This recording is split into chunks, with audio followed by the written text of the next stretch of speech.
Peoria City Council meeting will now come to order. Please join me for a moment of quiet reflection and the Pledge of Allegiance led by Councilmember Dunn.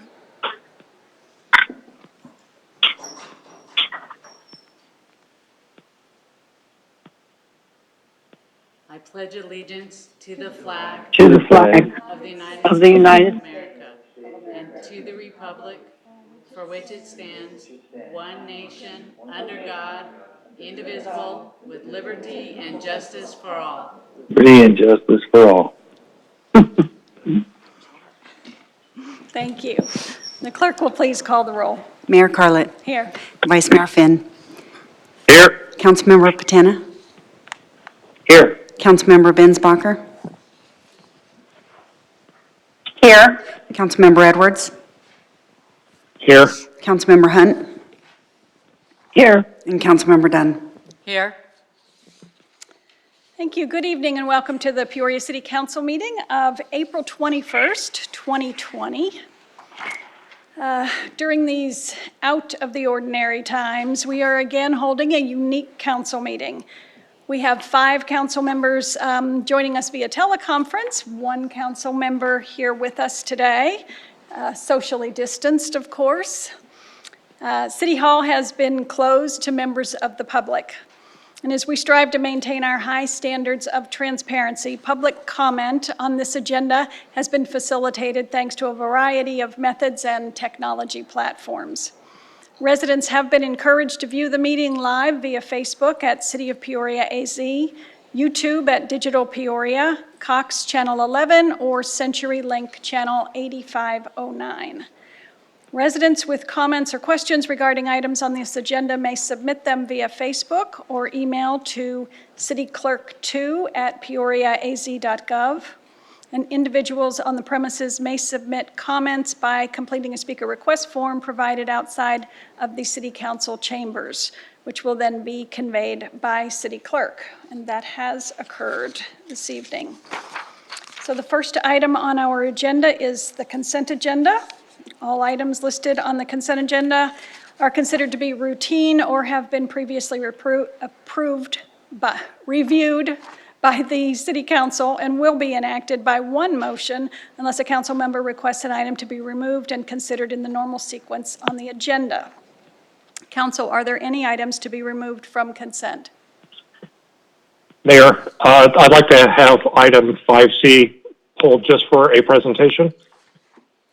Okay, thank you very much. Is there a motion on the consent agenda with the exception of item 5C? All motion. I'll second. Second. All right, we have a motion and a second. Would you please poll the council? Councilmember Patena. Yes. Councilmember Bensbacher. Yes. Vice Mayor Finn. Yes. Councilmember Edwards. Yes. Councilmember Hunt. Yes.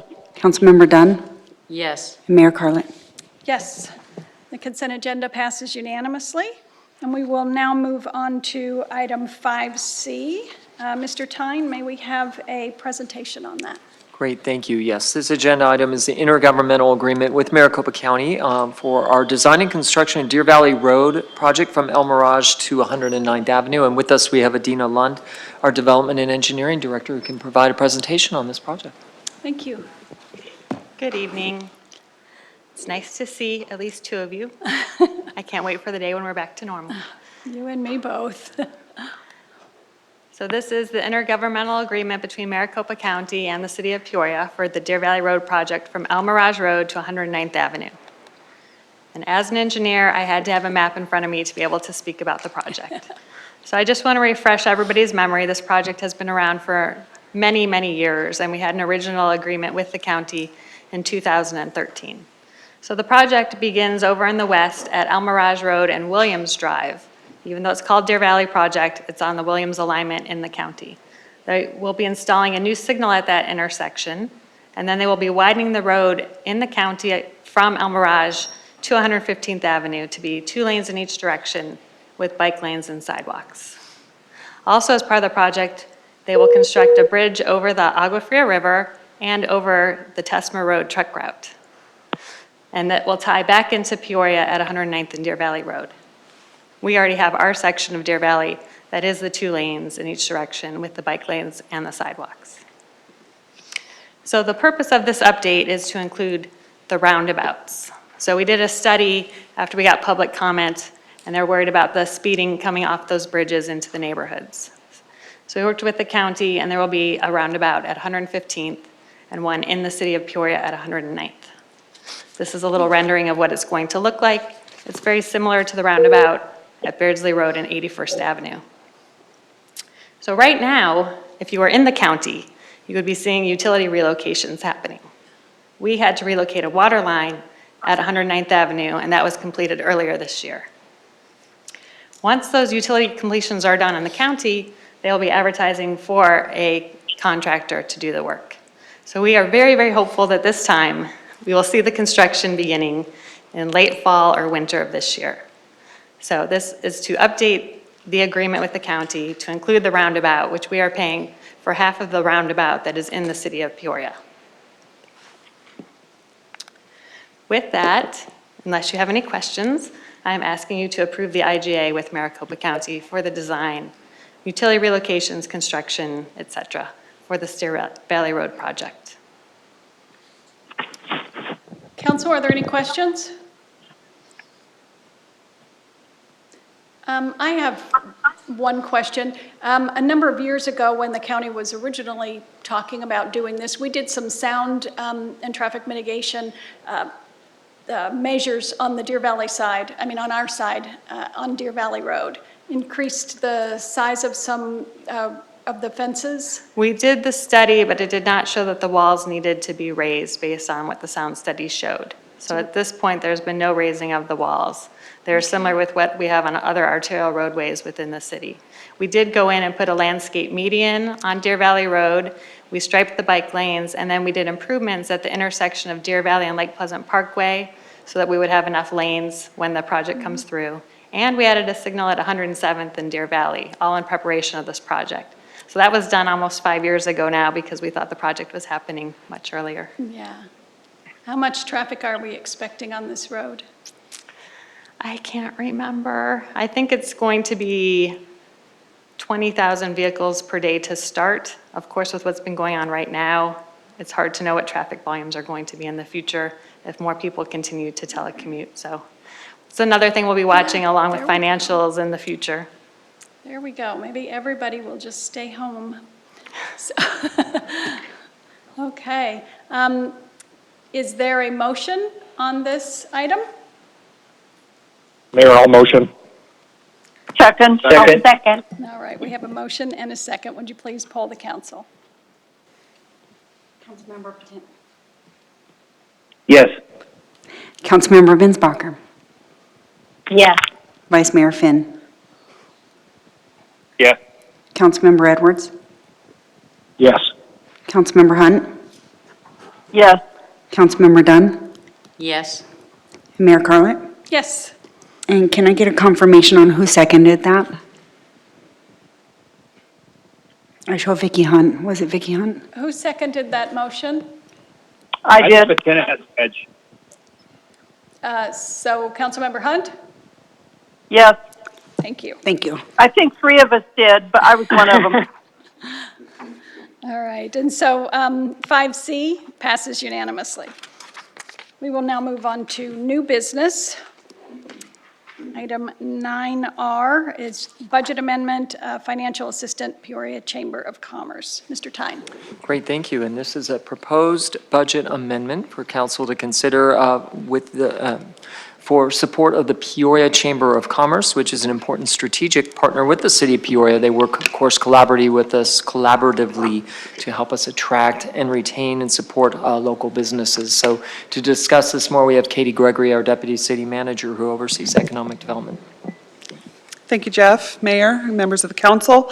The item before you tonight, as you know, we work with the Peoria Chamber of Commerce, and they are a key partner, as Jeff mentioned, with the city to support in our business retention, attraction, our small business assistance, and to promote tourism within the Peoria community. And more recently, they've been collaborating with us on our small business task force, which has been focused on offering services to help Peoria businesses manage through the current public health crisis and resulting economic impacts. This collaboration has been critical as they have direct links to a number of Peoria businesses and understand how best to support and assist them in this difficult time.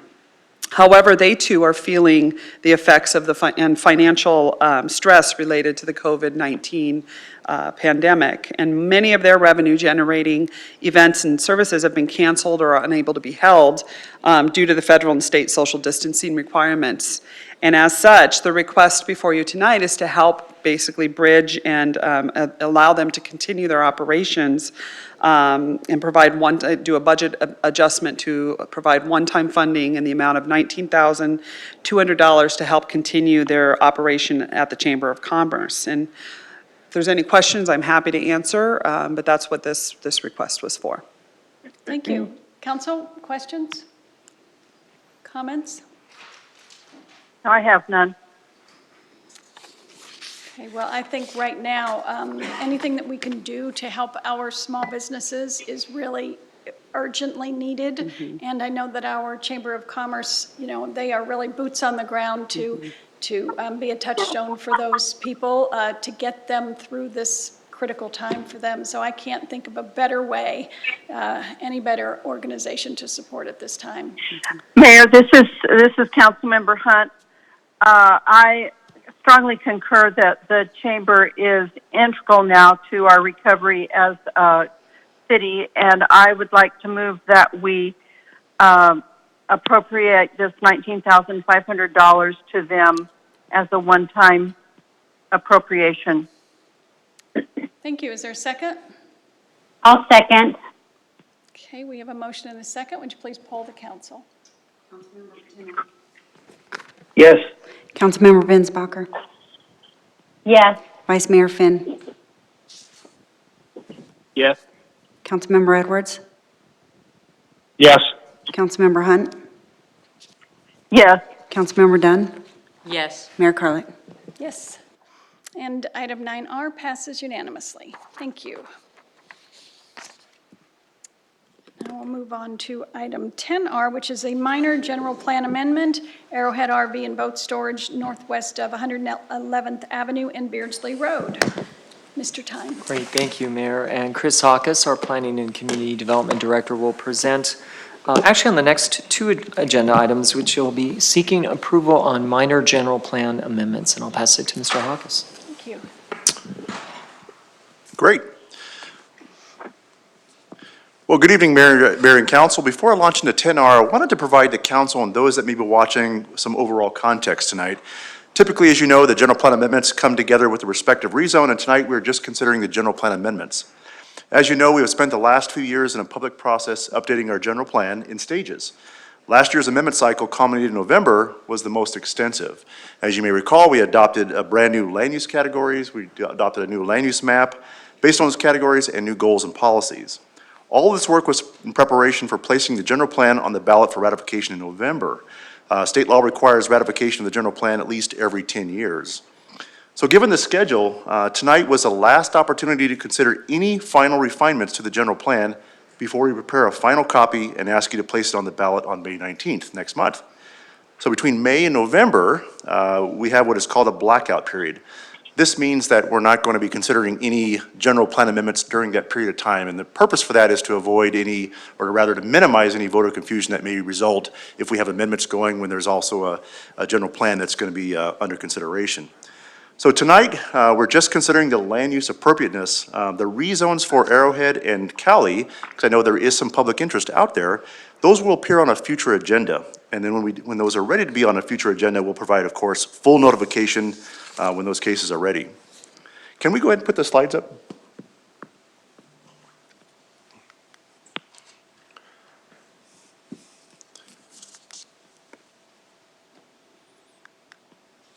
Okay.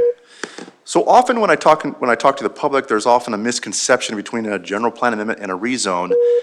What you see on the screen here, that's the development process. It starts with a big idea and it ends with construction and a certificate of occupancy. It's completed in stages. The general plan level, that's the city's foundational document guiding growth in the future and addresses a multitude of elements. With a general plan land use map change, we're asking the question whether the land use is appropriate. Is it a good fit for the area? Does it represent the right intensity or density? General plan areas are not specific areas. And what I mean by that is they're not tied to a legal description like a rezone. With a rezone, we're looking at a specific site and a specific development program. The rezone establishes the regulations for an area. Those regulations include things like, for example, building height, setbacks, traffic needs, access point, infrastructure, and phasing.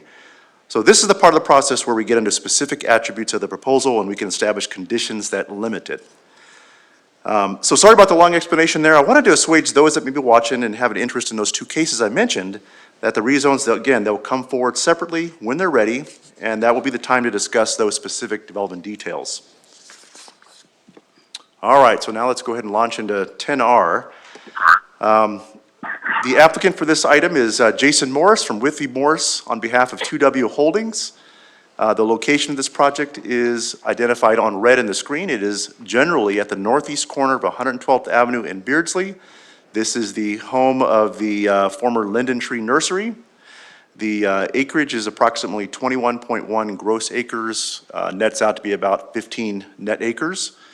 The proposal tonight is to amend the general plan land use map from its current designation of traditional residential, 2 to 5 units per acre, to employment business commerce. Ultimately, the applicant is seeking to establish an RV and boat storage facility similar to the one that is currently in operation on Peoria Avenue and 96. That's their sister facility. Again, the site is 21.1 gross acres. The site is long and irregular. It's about a half-mile long from Beardsley to Rose Garden at its northern point. And at its widest point along Beardsley, it's only about 300 feet deep and narrows to about 200 feet deep at Rose Garden. So it's a very unusually shaped parcel. 112th Avenue is on the western boundary of this parcel. It is a arterial roadway that provides access, and then north of Rose Garden turns into Tesmer Road. And then Beardsley Road provides access along the southern portion of this site.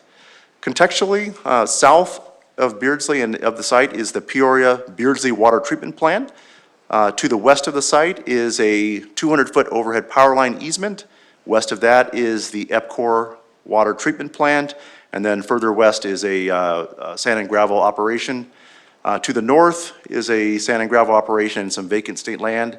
And then, as you know, to the east is Ventana Lakes single-family residential community. Just a note in terms of area context, I've talked about the irregularity of the parcel. I also wanted to mention that along the eastern boundary, it's hard to discern on the screen, but there is a 111th Avenue right-of-way. So this is a 50-foot right-of-way that the city owns. It's not planned for any future access. In fact, it's not going to have future roadway access, but what it does have is a sewer easement that goes through the property right now. So there's a 50-foot right-of-way there, and then to the east of that is a 30-foot easement on the Ventana Lakes property. So effectively, there's about 80 feet of separation between this property and the nearest lot for the Ventana Lakes community.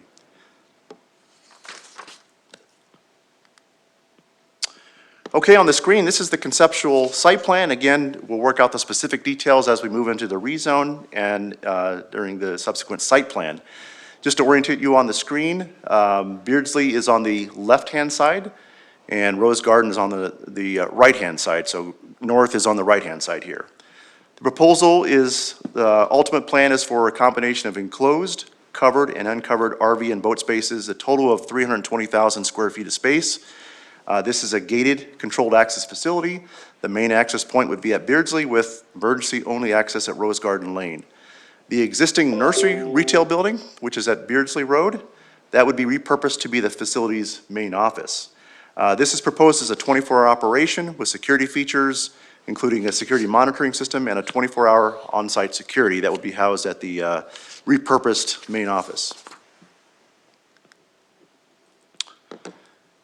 The current general plan designation for the property is traditional residential. You can see it identified in yellow there on the screen. This is 2 to 5 units per acre. This is typically a single-family area. Single-family lots range anywhere from 7,000 to 18,000 square feet. I would note that it's probably very difficult to accomplish on this type of property, given its lack of depth. Typically with a residential community, they look for double-loaded streets, and so it could be difficult to achieve on this property. The proposed redesignation is to take the form of employment business commerce. This is a category in our new general plan that is typically business offices, call centers, research and development, mini storage would fit in there as well, and warehouse uses. These are typically uses that are low intensity. They don't generate a lot of traffic. However, they are land area consumptive, meaning they take up a lot of the land area. So with this general plan designation, this is such that because the rezone hasn't come forward, we would tie this to the rezone case. In the event that the rezone case did not come forward or that proposal did not materialize, we would then take efforts to, and this case got approved, we would then take efforts to redesignate this property back to the residential designation. So we want to tie it to the Arrowhead RV and boat storage proposal. Okay, in terms of public outreach, as you know, we do send out a notice when it first comes in and also with a notice of hearing. That would go to all owners of record within a 600-foot radius and all registered HOAs within a mile. There was a neighborhood meeting required as part of this process that was held on February 6th at Sunrise Mountain Library. There was about 13 attendees there, I believe all from the Ventana Lakes community. Questions they asked are on the screen. I'll go into a little bit more detail on a subsequent slide. All in all, through the process, we've received 3 emails in opposition. I'll note that the emails, the concerns have all been with the operational aspects of it. Again, things that we can mitigate and address during the rezone process and not so much with the land use here. Okay, let's talk about some of those issues. There was concerns about the traffic generation that this use might generate. We'll note that there was a traffic study that was required with the rezone. This would generate significantly less traffic than the existing plant nursery, which is commercial, or if this was to be a single-family residential neighborhood. I will note that the applicant did do a traffic study.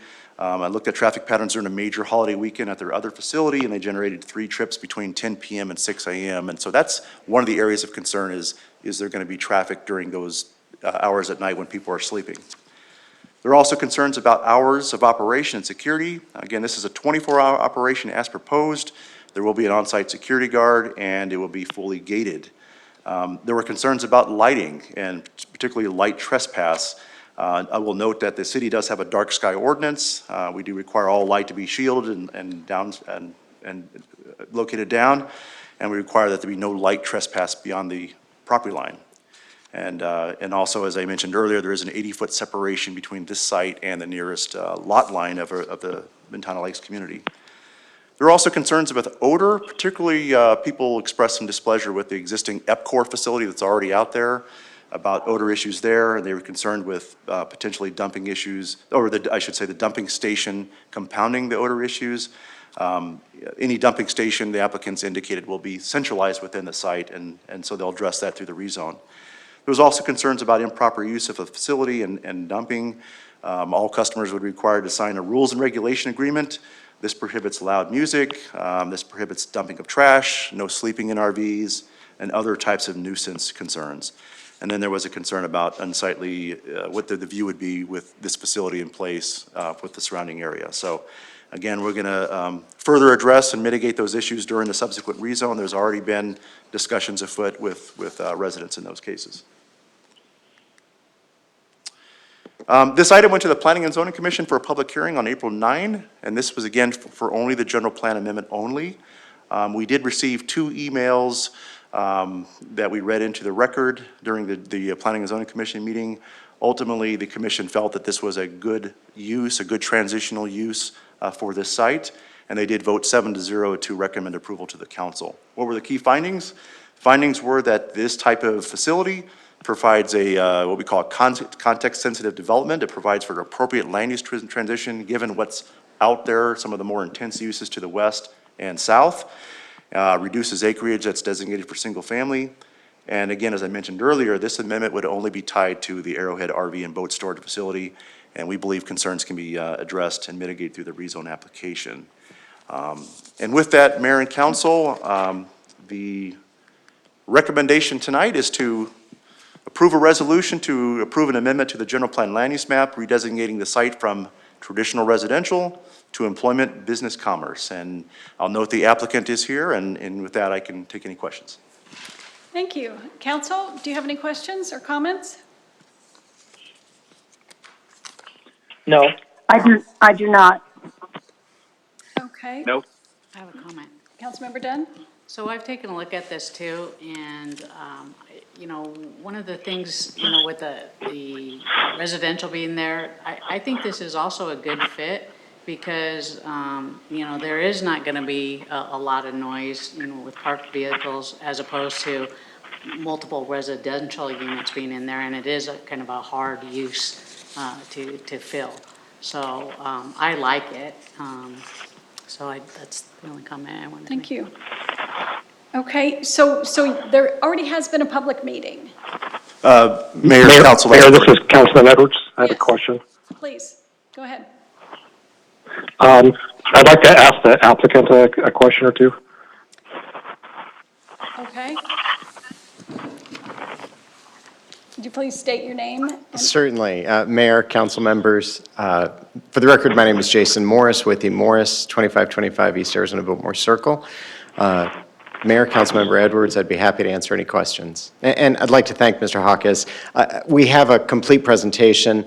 With your permission, this has been a very thorough presentation from staff, and given the circumstances, we'll waive our presentation, but we're happy to answer any questions that you may have. Thank you, I appreciate that.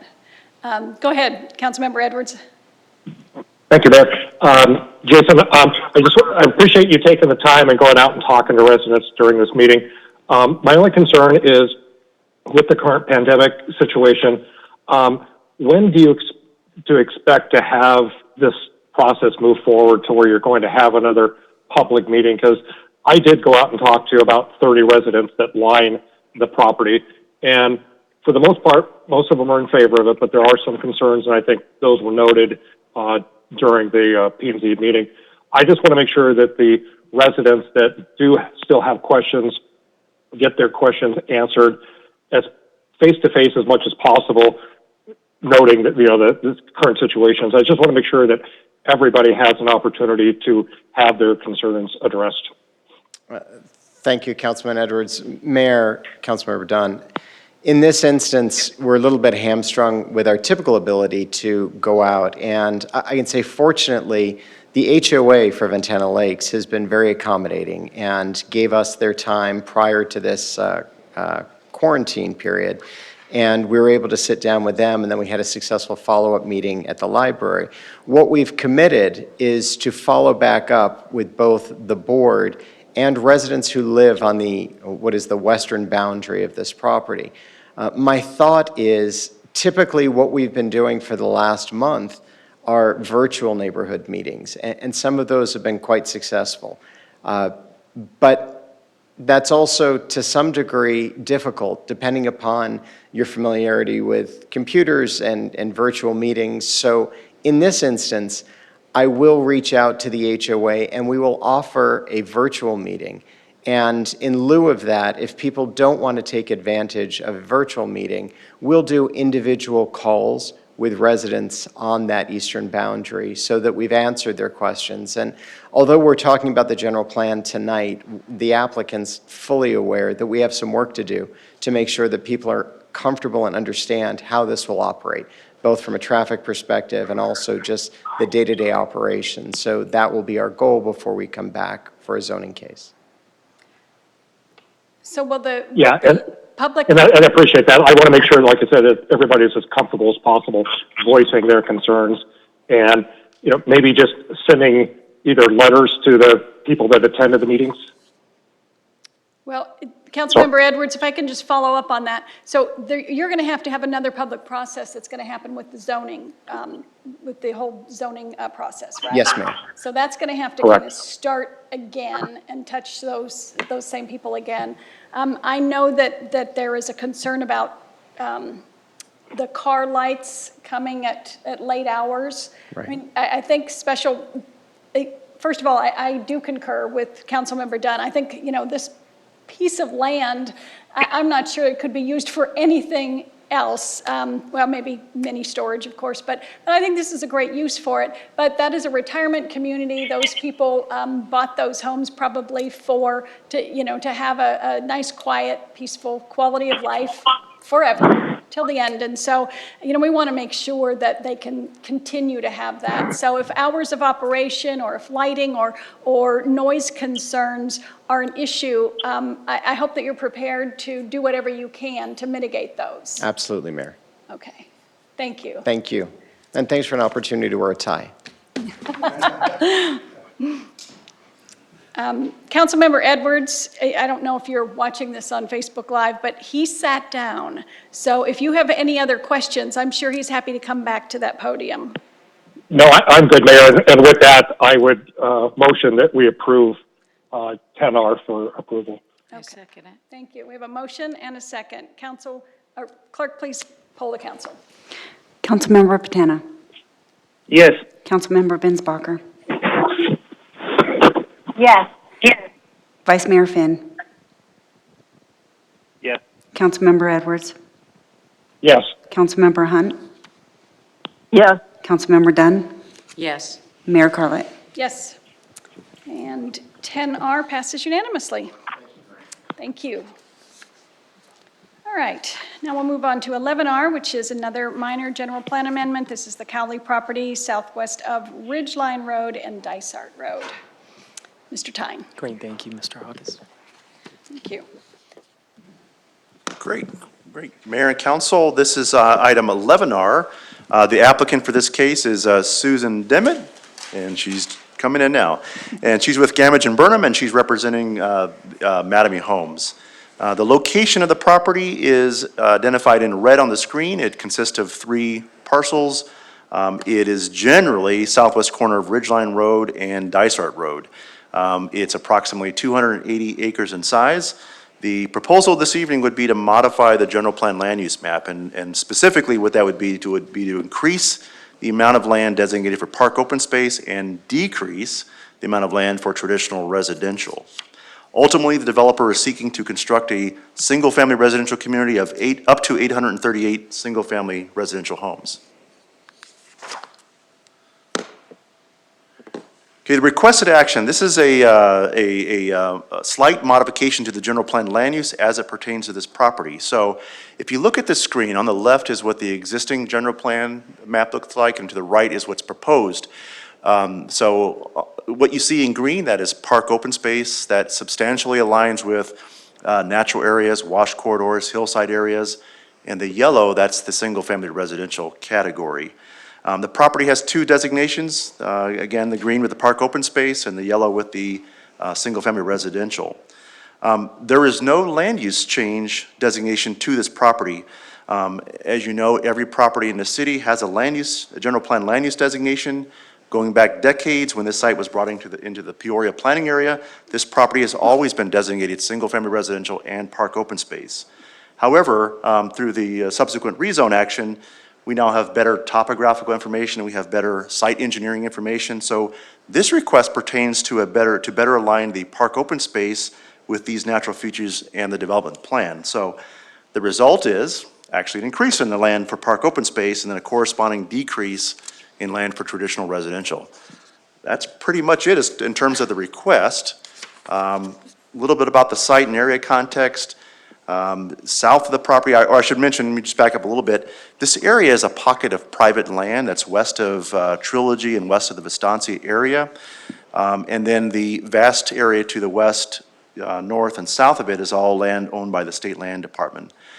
To the north of this area is a entitled or an approved development plan for what's called Haciendas at White Peak. They're going through the preliminary plat process right now. Coordination issues with the Cali property are significant.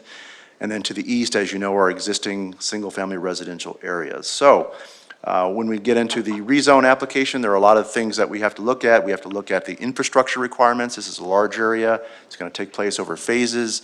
and how do we phase that infrastructure, and also addressing a decommissioned mine, which is on the southern portion of the property that is on this property and also on the state land property to the west. It's been inactive for some time, but we'll need to address that as part of the rezone case. This is the conceptual development plan, again, for reference only. The proposal is for up to 838 single-family residential lots. This produces a gross density of about 3 units per acre. That's right at the target for the traditional residential. I'll note that that density is absolutely in alignment with the developed communities around it. Trilogy West, they all have a density of about 3 units per acre. They're proposing phased infrastructure, starting from the north and going south. 3 different lot size categories. Again, the lot sizes that they're talking about range from the smallest at 5175 square feet to 8450. Again, this aligns with what we have in Trilogy, Sonoran Place, and some of those developments. So it's very compatible with those areas. Also, development plan includes currently that restriction for lots within 100 feet of Trilogy to be limited to 1 story, and also a 75-foot open space corridor along that Trilogy boundary. So that would be in place, and it would align with what we did with Sonoran Place and also with the Granite Hills, which are the 2 smaller developments to the north and between this project and Trilogy. Overall, there's about approximately 1/3 of the gross site is in open space. This consists of some large washes that you can see crisscross the property, also of some hillside areas. This development would also include 6 pocket parks that are distributed throughout the development, and also our design manual requires active local open space within each subdivision. And then, as I indicated, that open space track between Trilogy and the Cali development. While I'm here, I'll just give you a few updates. Again, the rezone case is still proceeding. You'll see that at a later time, but there were some things that we're dealing with, and that one of them is the disposition of the former mine.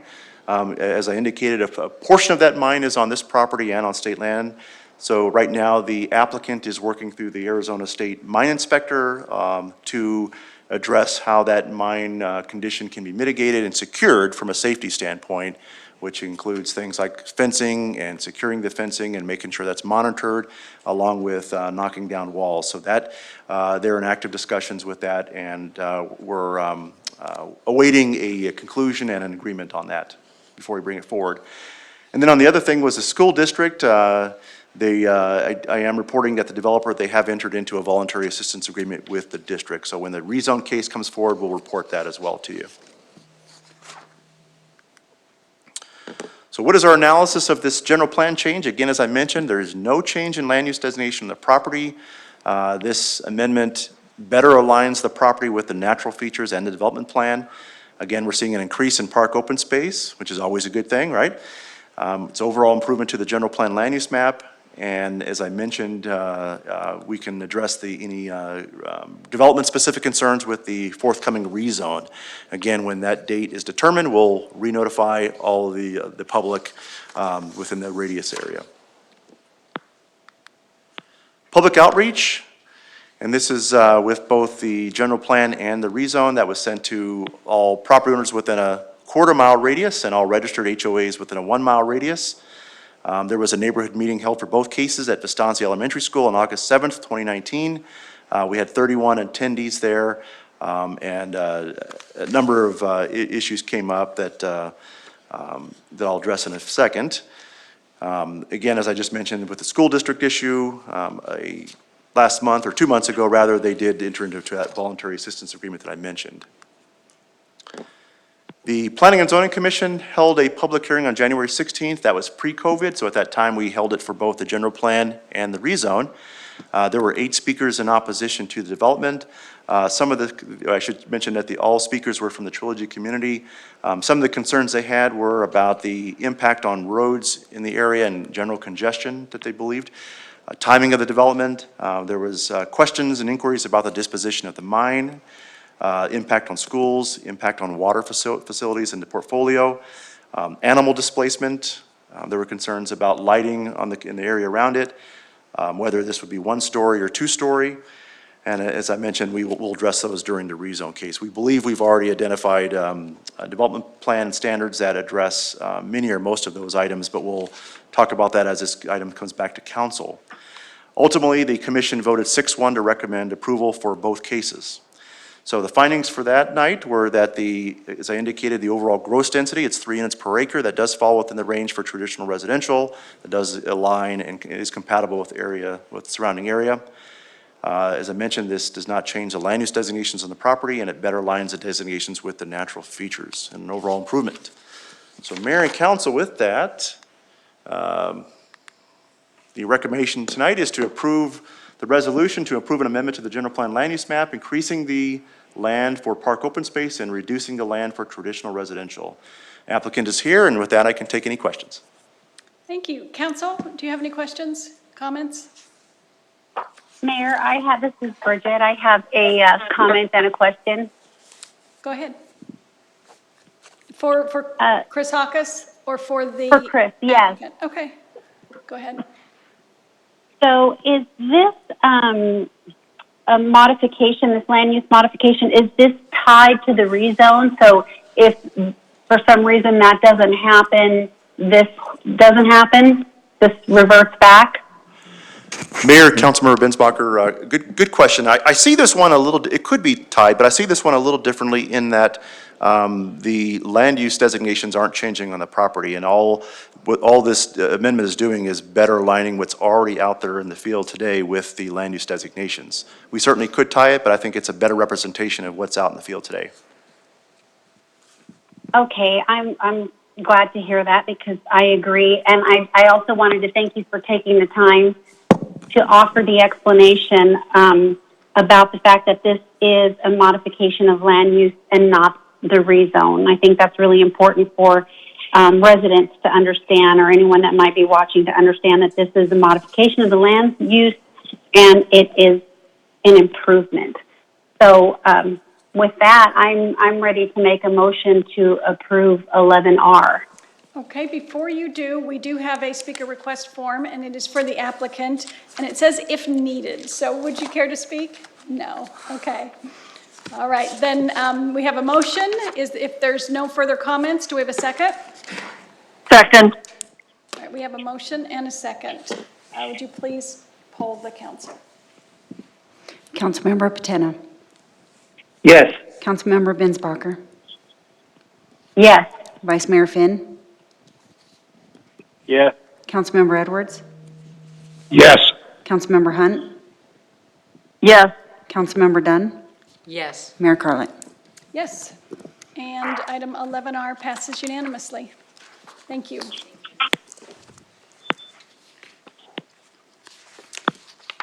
All right. We will now move on from our regular agenda item, and I would like to take a moment here and just address our small business community. In the city of Peoria, our small business community is very, very important to us, and these are exceptional times, and our small businesses have been particularly challenged. Sectors deemed non-essential have been asked to drop everything and stop everything, all for the greater good. With the imminent threat of danger to public health and the possibility of overwhelming our healthcare capabilities. So, of course, you complied and you did it willingly. And you did so in spite of personal toll or whatever sacrifice your family was going to have to make in doing so. So even though the number of COVID-19 cases has not yet begun to trend downward, which means we are not yet out of the woods, I want to begin to understand what our small business community wants and needs as we prepare to come back from this pandemic. It's time to focus forward. To that end, I will be forming a small business advisory board. The purpose of this board is to provide strategic advice to the city of Peoria so that we may assess a path to economic recovery most beneficial for Peoria businesses. So I'm going to ask each council member at this time to provide the names of the owners of 2 small businesses from each of your districts who you believe would like to participate on this board. And if you could give me those names within the next week, if you need a little bit extra time for that, let me know.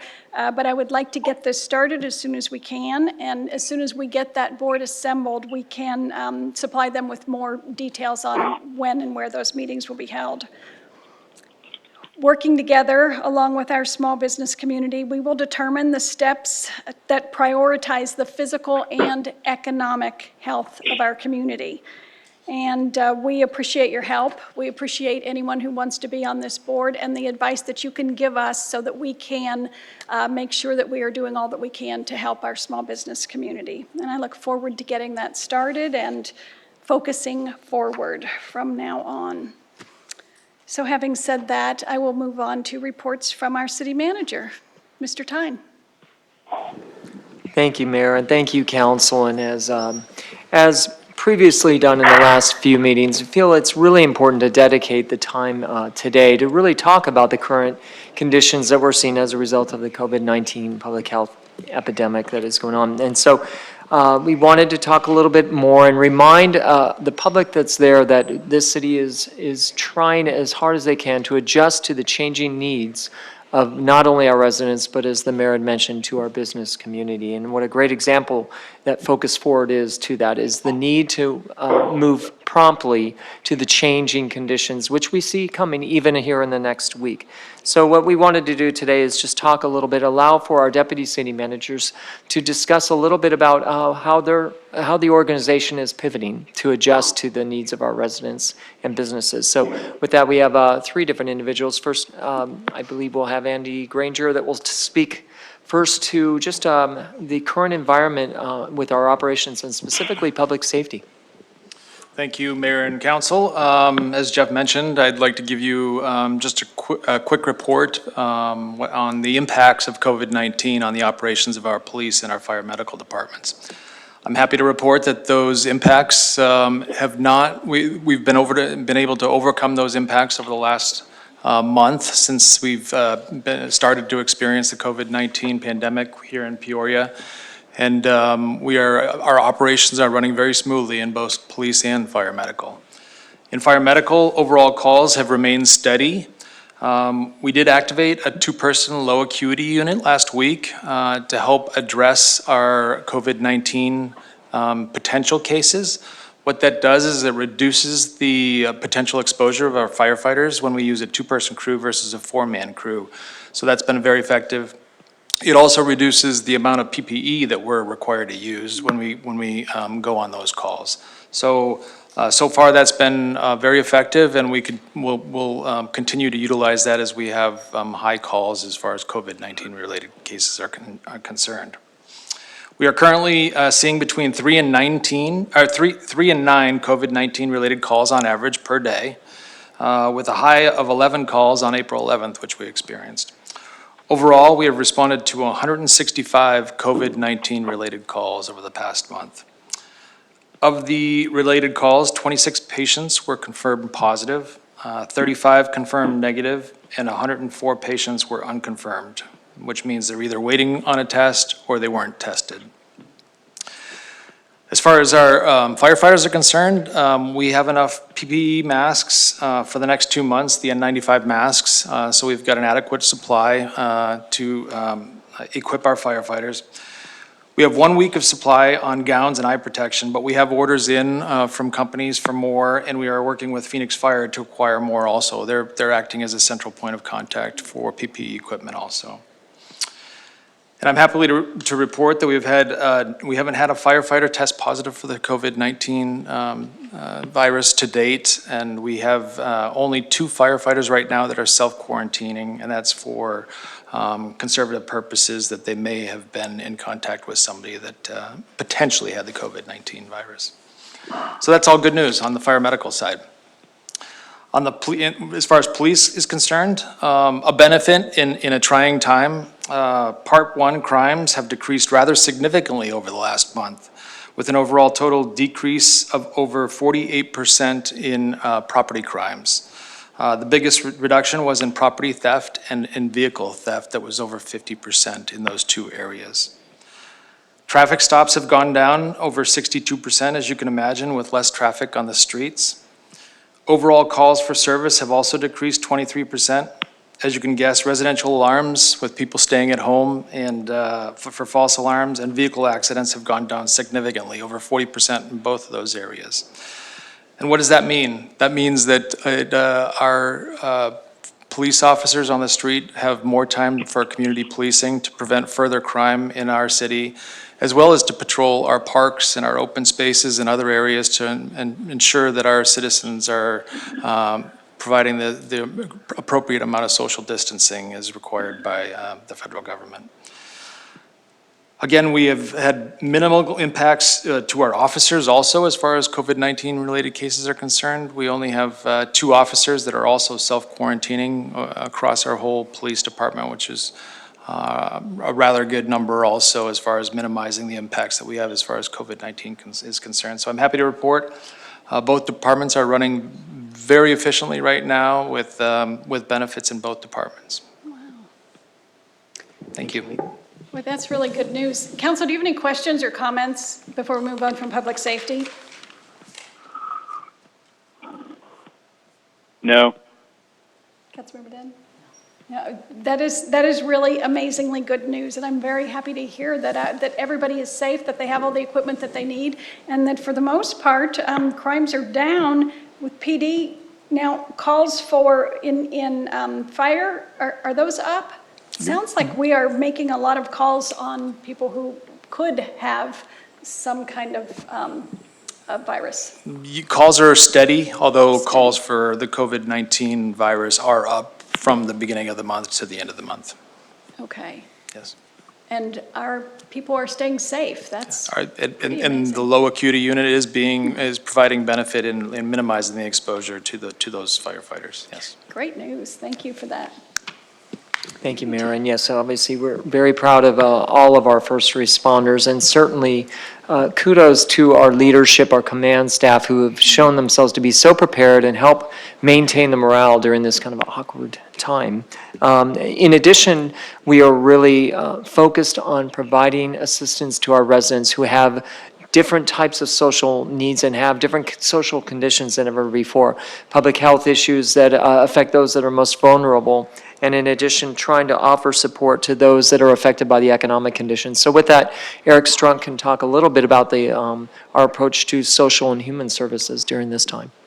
Thank you, Jeff. Thank you, Mayor and Council, and nice job, Andy. I'd like to report some good news as well. We mentioned a couple weeks ago about the supplemental services team, and that is a team that's been brought together, different departments throughout the city, to identify kind of value-added programs and services that we can get to our residents. And I'm happy to say they've gotten awfully creative, and I'm going to share with you a few what we see as success stories of the little things that matter, that make the kind of the beating heart of the community, if you will.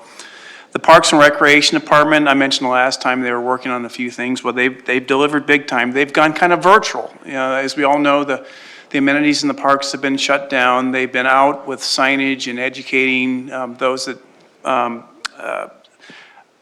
go there and enjoy our Parks and Recreation outdoor programs.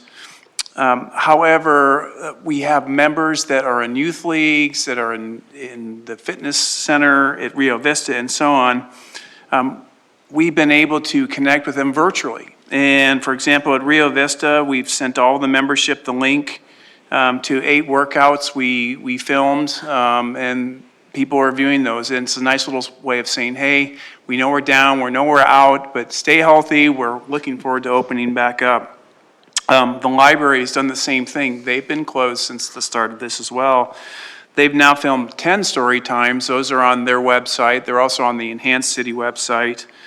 In addition to that, the library staff is working on making sure that those that have placed books on reserve, there's about 600 or so library patrons that have had books on reserve since they've closed. They can't get in to get the books.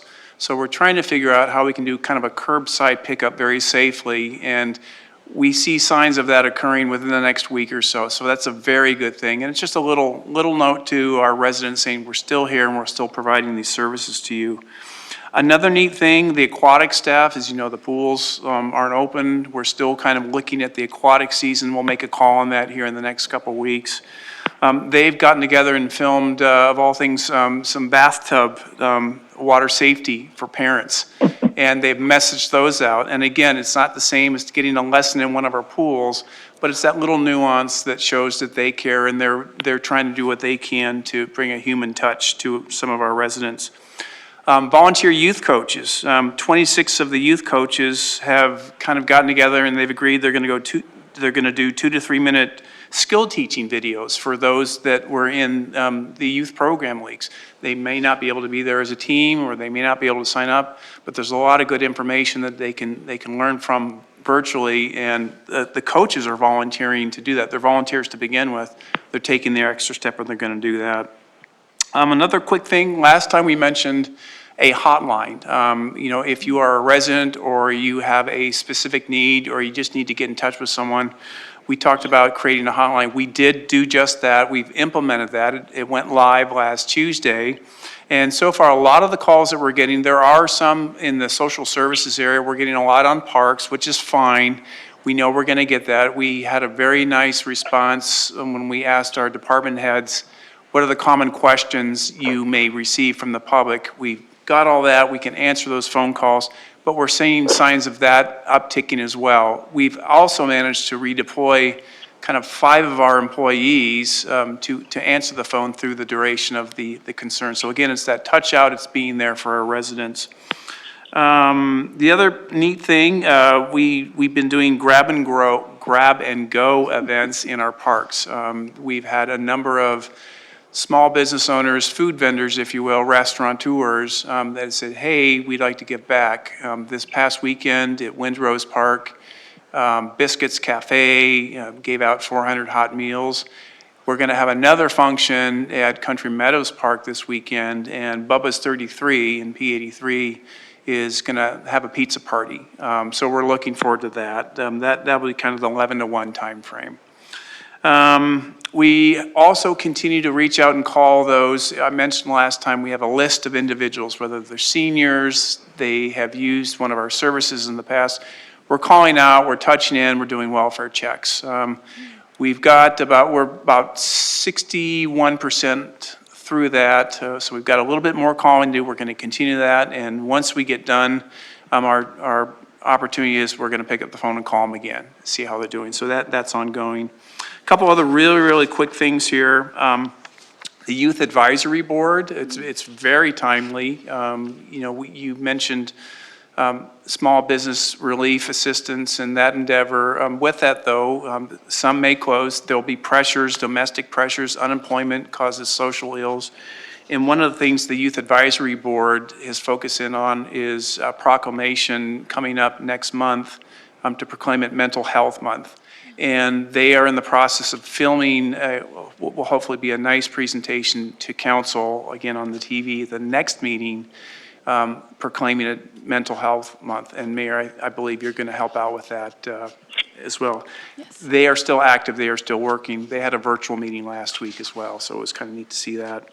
Lastly, a couple pieces. We've all heard about stimulus funding, the CARES Act, and one of the things that's starting to happen is it's trickling in. So I may have mentioned this last time, I apologize if I did. We received $485,000 in CDBG funds, and the staff that oversees that met earlier today to figure out the best game plan to launch that as quickly as possible to the community. So that's ongoing. We will absolutely keep you posted of the key developments of that. And then through the CARES package, again, we were notified by the Maricopa Association of Governments that the Transit Division will receive about $486,000 for transit-related expenses related to COVID. And we plan to put that all into where it needs to go, most importantly with respect to transit ridership and the COVID crisis.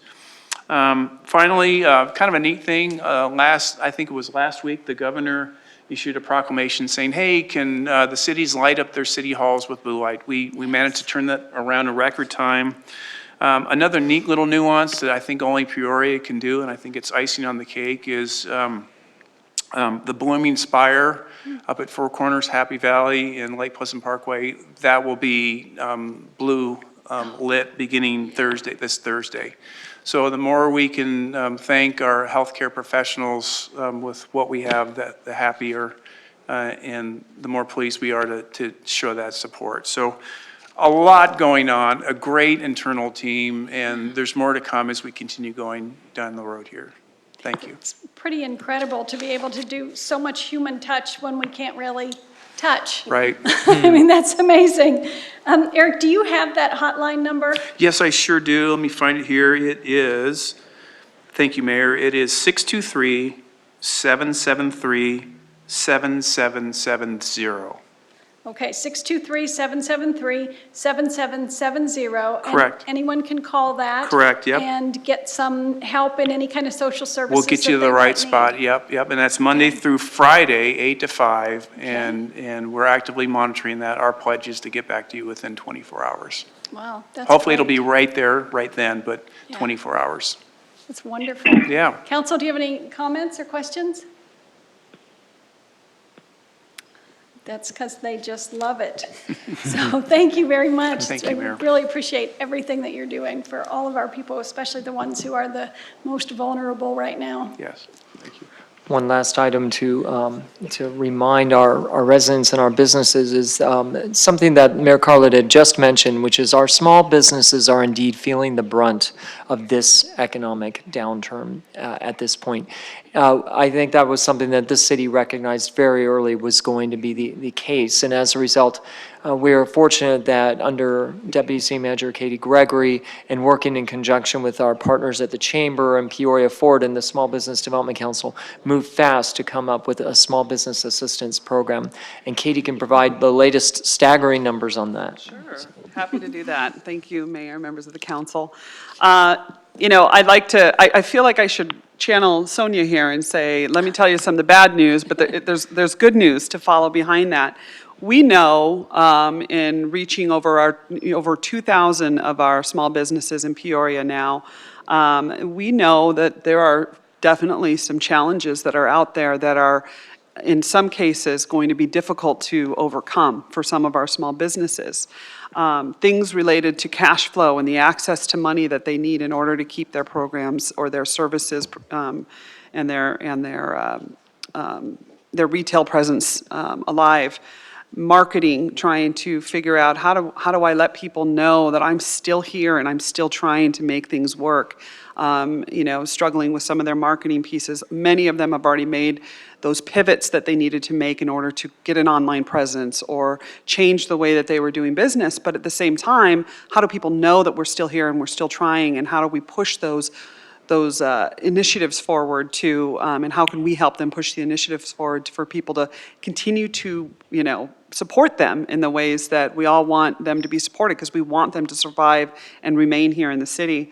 They're asking for a lot of advocacy on the part of helping them with the federal stimulus dollars that are available and working with our elected officials on helping to advocate on their behalf of how to get those dollars. And to your point, Mayor, earlier, is that many of them are struggling to get access to some of those federal dollars that are there. And of course, with the first CARES Act, tranche of funding essentially being fully allocated, just today, they've opened a new tranche of money for small businesses. And what is really important about this one, that all the preliminary information, again, we're waiting for the final, but all the preliminary information is saying that a portion of the $320 million billion that they are putting out there for small business support, a portion of that is going to be focused on small community banks for those people that are struggling with the Paycheck Protection Program to receive, to have an opportunity to work with the smaller banks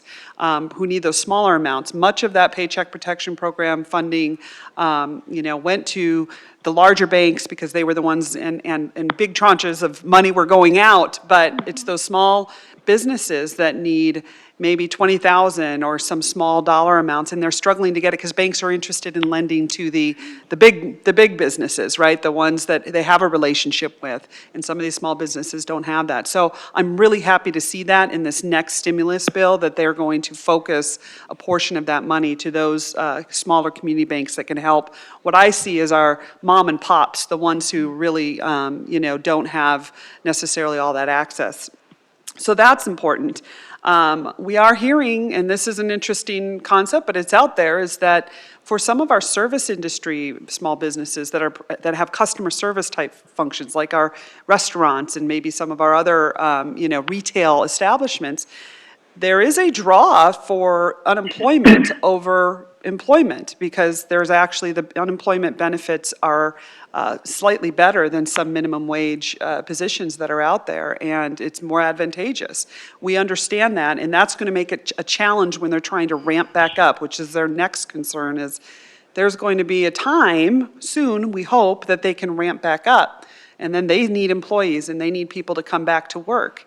And is that going to be an impediment, or is that going to be something that that people will want to step back into that? Again, there'll continue to be some fear surrounding COVID-19 for quite some time. So how that reaction and what that looks like to our small businesses, we have yet to kind of see. So we're trying to concentrate on what are some of those business ramp-up strategies that they're looking to try to get access to, and what are some best practices.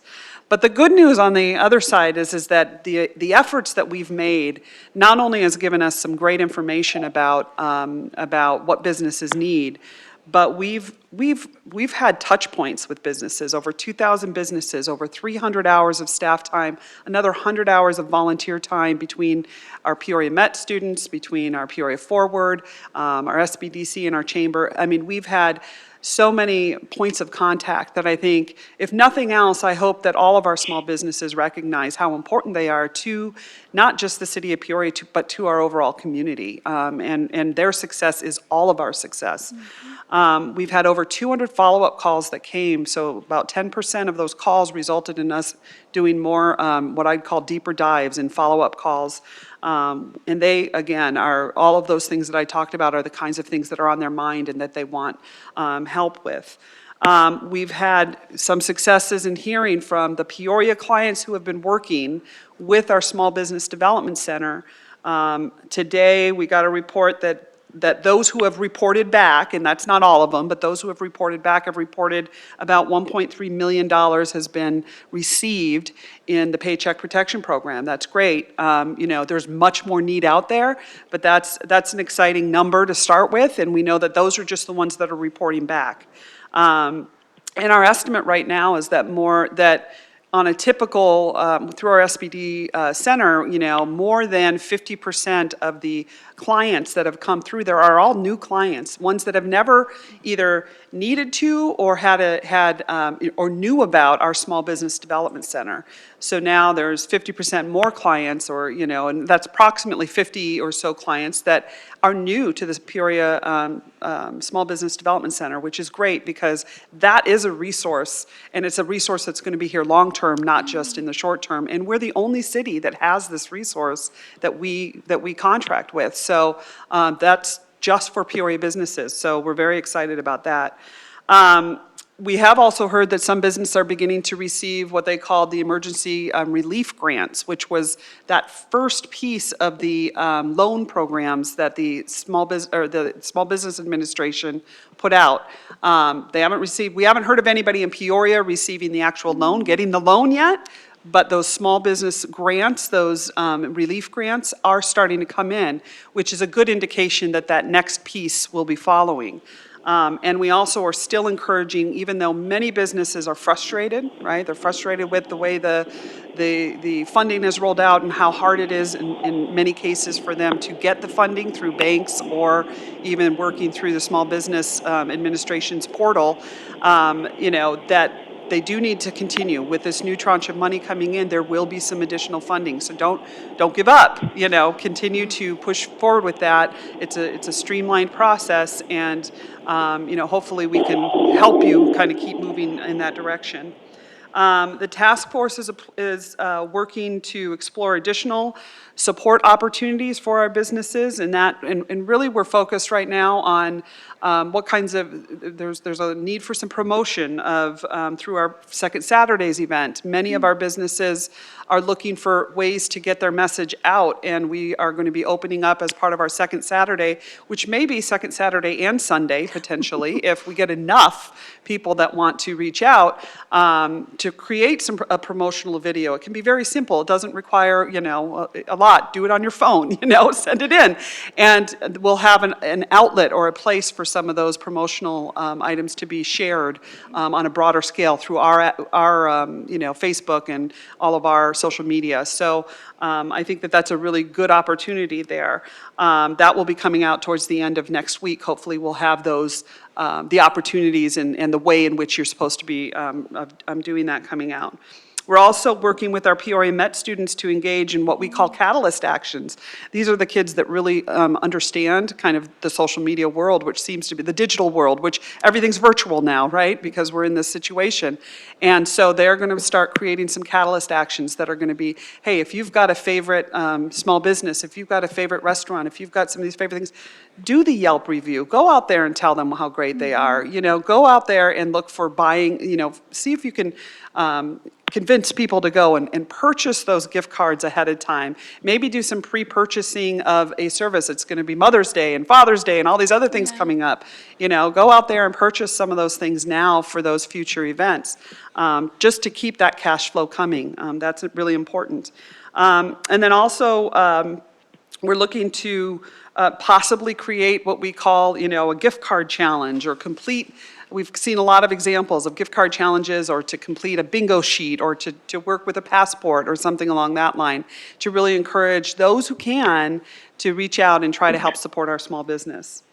And then I did want to mention a couple of things. The Maricopa Small Business Development Center will be having on this Thursday, they'll be having a virtual meeting that folks can register for on their site, which is www.sbdc.maricopa.edu.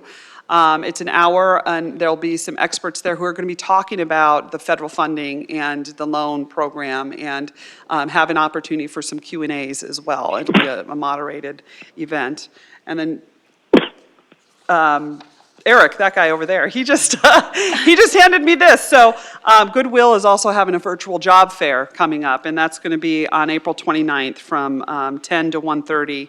And that's working with the city. And so that's something for folks to check out if they are looking for some employment, if they've found that they've been laid off or furloughed and they're looking for some employment. There's going to be some virtual job fairs, and there's many sites available around the state that are advertising jobs. This is one opportunity through Goodwill to maybe look at. So that's kind of some of the updates. But again, I love the focus forward concept, and I'm excited to work very closely with you and with that group, and to really get a better sense of specifically our Peoria businesses. How can we move them forward, and Yes. especially gear them up for the recovery. Absolutely. Yeah, we don't want the recovery to be worse than the downturn as it has been. We want them to be able to come back and be fresh and Right. be ready to move forward. Council, do you have any questions or comments for Katie with regards to small business? No. So again, they love what you're doing. That's what they're trying to tell us right now. Mayor, Yes.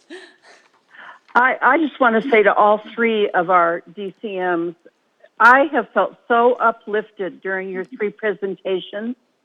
I love this city, and I always feel like we are a cut above any other city that I know. But I just feel so blessed to be in this city and hear all of the remarkable things that our people are doing, and the police statistics and the small business opportunities.